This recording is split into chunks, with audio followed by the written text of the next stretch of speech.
Olha, para você que acompanha aqui o Jornal da Record News em multiplataforma, nós estamos lembrando mais uma vez que 2019 é um ano diferente dos demais, porque ele começa com um novo governo.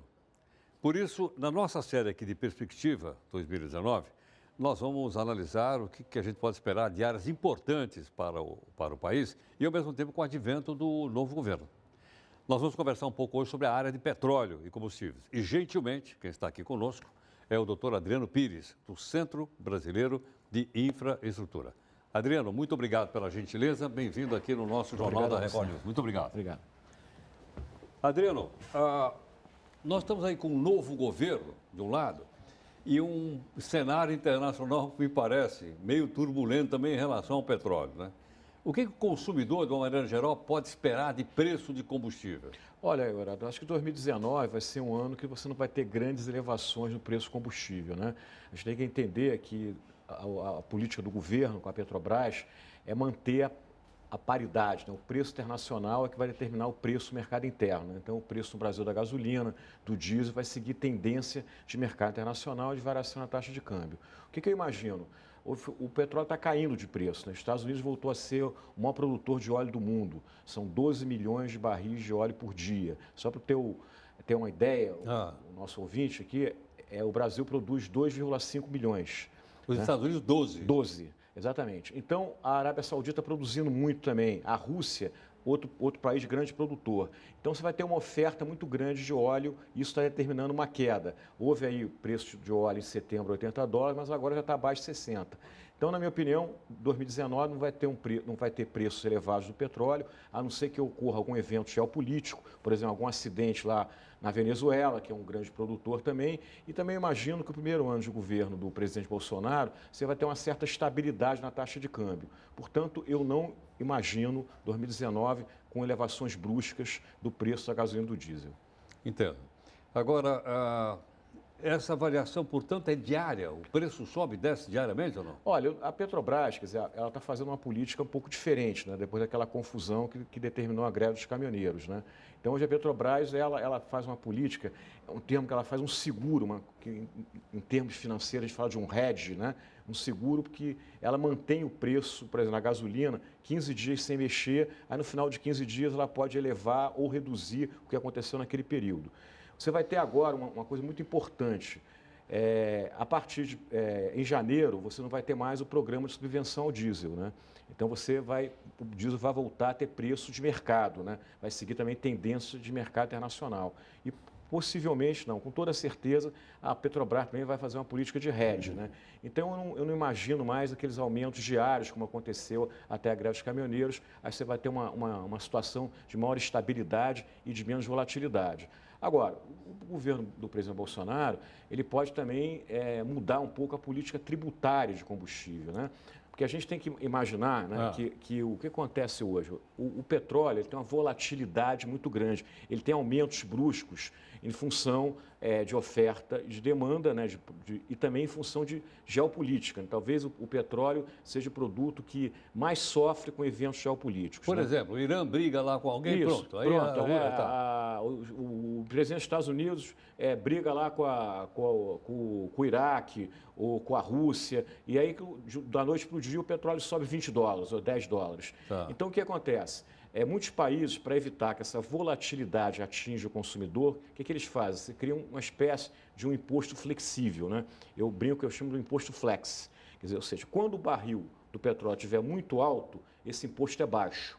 Quando o barril estiver baixo, o imposto é alto. Então, você evita transferir para o consumidor as volatilidades bruscas que o petróleo pode ter no mercado nacional. Hoje a gente não tem isso no Brasil, esse imposto não existe. Mas eu acho que seria uma boa ideia, na minha opinião, que o próximo governo adotasse. Isso existe, por exemplo, na Europa, né? Porque a Europa também o imposto é alto nos combustíveis. Não existe nos Estados Unidos, porque nos Estados Unidos, quando você vai botar 1 litro de gasolina na bomba, 10% é imposto. No Brasil, quando você coloca 1 litro de gasolina na bomba, 50% é imposto.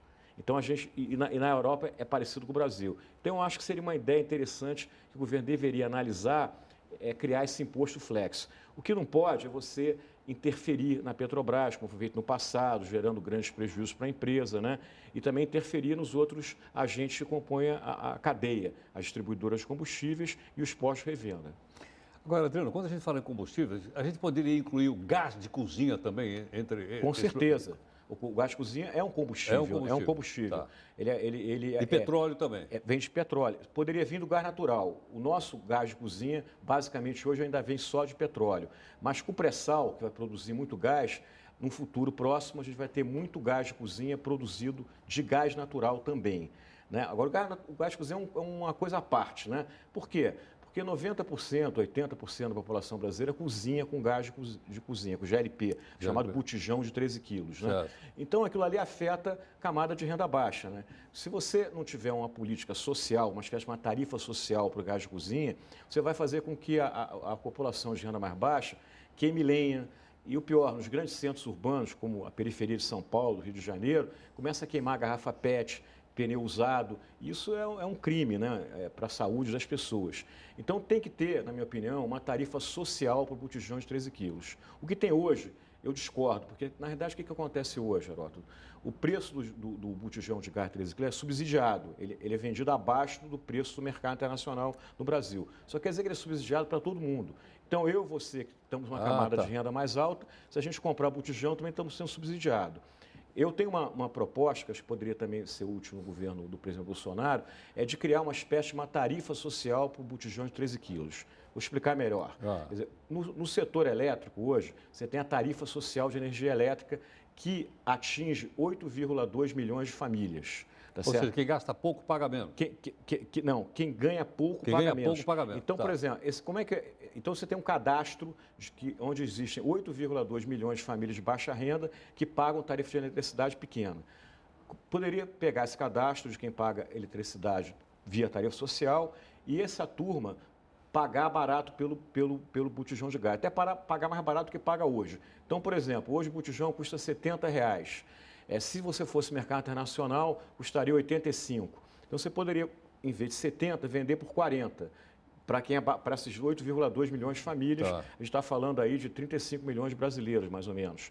Né? Então, você criaria um cartão, como é o Vale Transporte. Aquele cartão seria carregado todo mês com a diferença entre o preço subsidiado e o preço real. Então, se o preço real é R$ 80, o cartão vai levar 40. Quando ele for comprar lá o botijão de gás dele, ele vai dar o cartão e aí você vai pagar só mais 40. Quem vai pagar essa diferença? Quem vai pagar essa diferença? O resto da população que vai pagar o preço real. Quer dizer, porque hoje todo mundo é subsidiado. A proposta é que só 8,2 milhões de famílias seja e o resto dos brasileiros... Em vez de pagar R$ 70, pagaria 80. Exatamente. Então, o resto da população brasileira paga R$ 80.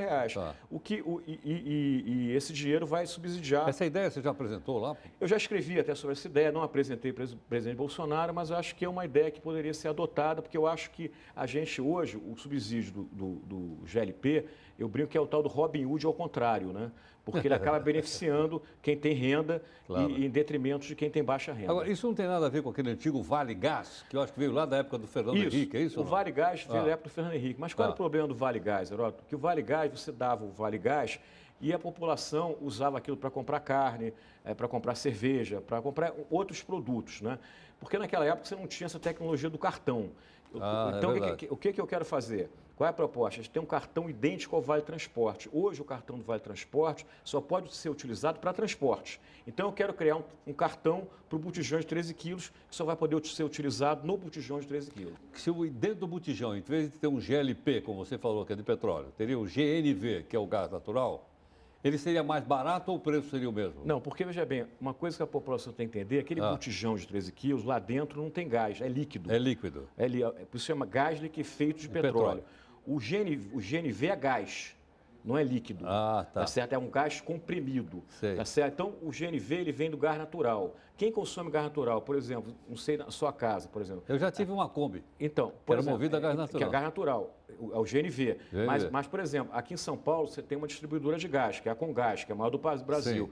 Então, uma grande parte da população do estado de São Paulo cozinha com gás que é distribuído, né, pela Comgás. Aí esse gás não é GLP, é gás natural, é gás mesmo. Mas ele é mais barato o metro cúbico dele ou não? Olha, ele não é mais barato porque ele não é subsidiado, né? Sei. E a outra lógica, quem fixa a tarifa desse gás canalizado? É uma agência reguladora dos estados. Então, a cada 4 anos, a Agência Reguladora de São Paulo faz uma revisão tarifária e fixa a tarifa que a Comgás pode cobrar do residencial, do industrial, etc. Vou te perguntar outra coisa. O GLP, imagino que é importado. Hoje, uns 30% é importado. Seria importado. O gás natural seria totalmente brasileiro? Não, é importado também. Ah, importado também? É importado também. A gente importa da Bolívia, né? Tá, é da verdade, Bolívia. É verdade. E a gente vai ter um problema agora, né? Porque 2019 vai acabar o contrato com a Bolívia do gás. Então, o governo brasileiro, o governo Bolsonaro, vai ter que renegociar o preço do gás com a Bolívia? O preço do gás e a quantidade que ele vai comprar da Bolívia. Vai ser um evento importante que nós não podemos ficar sem o gás da Bolívia. A gente também importa gás hoje pelos terminais que a Petrobras tem, né? Agora está tendo um terminal privado também. Você traz gás líquido de navio, você bota no porto, num terminal, e você regasifica esse gás. Aí ele pode ser queimado para gerar energia elétrica ou também pode ser usado para a indústria, para a residência, não importa o quê. Hoje, mais ou menos, Heródoto, do total do gás natural que a gente consome no Brasil, 50% é importado. E o gás de cozinha, o GLP, né, que não é só o gás de cozinha, também tem GLP que é consumido na indústria, mais ou menos 30% é importado. É importado. Se perguntar outra coisa, a gente já chegou, o mundo já chegou no pico do consumo do petróleo ou ainda vai continuar subindo? Olha, a tendência é você reduzir o consumo de petróleo, né? A tendência no médio prazo. Médio prazo. O Brasil hoje, eu acho que o Brasil tem uma situação muito interessante, porque é o pré-sal, né? O pré-sal realmente é a maior fronteira hoje de produção de petróleo no mundo. Com certeza, os maiores campos produtores de óleo no mundo, em mar, vão ser do pré-sal brasileiro. Hoje você tem poço de pré-sal produzindo 50 mil barris de óleo por dia. Então, eu tenho falado que o petróleo e o gás natural do pré-sal pode ser a redenção da economia brasileira. Eu não vejo nenhum setor da economia com um potencial tão grande de gerar investimento e emprego nos próximos 20 anos que o petróleo e que o gás oriundo do pré-sal. Mas a gente tem que ter urgência nisso. Por que tem que ter urgência nisso? Porque se a gente não extrair esse petróleo e esse gás nos próximos 20 anos, aí depois não vai adiantar nada. Porque como a gente está colocando aqui, a tendência é você diminuir o consumo de óleo, né? Por que a tendência é essa? Primeiro, preocupação com o meio ambiente. Então, hoje existe, né, uma preocupação mundial com o planeta, com as emissões de efeito estufa e qualidade de vida do ar que a gente respira. E outra coisa também, né, o crescimento econômico desse século que a gente está vivendo não é mais um crescimento baseado em indústrias grandes consumidoras de energia.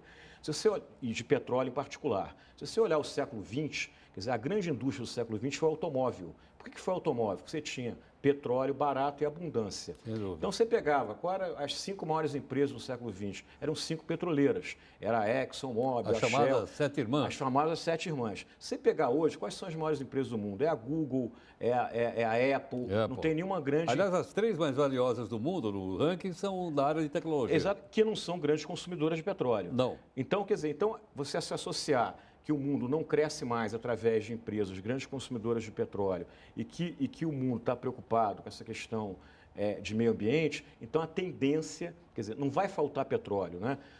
Tinha um sheik na Arábia Saudita, que é uma frase célebre que ele falava, que a idade da pedra não acabou por falta de pedra, e a idade do petróleo não vai acabar por falta de petróleo. Mas a gente tende o petróleo a entrar em desuso. Então, o Brasil tem essa riqueza que é o pré-sal. A gente tem que transformar essa riqueza em benefício da população. Antes que o petróleo comece a perder muito preço.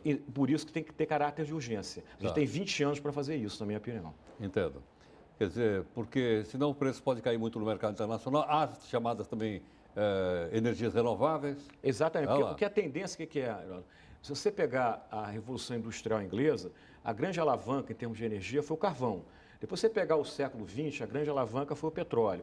Nesse século agora XXI e nos próximos, a minha ideia é que você não vai ter mais nenhuma fonte predominante exercendo função monopolista. Você vai ter uma variedade de fontes e agora, quer dizer, os analistas da área de energia têm falado, e com razão, que a energia da transição para uma matriz energética 100% limpa vai ser o gás natural, né? Que é um fóssil, como o petróleo, mas é muito mais limpo que o petróleo.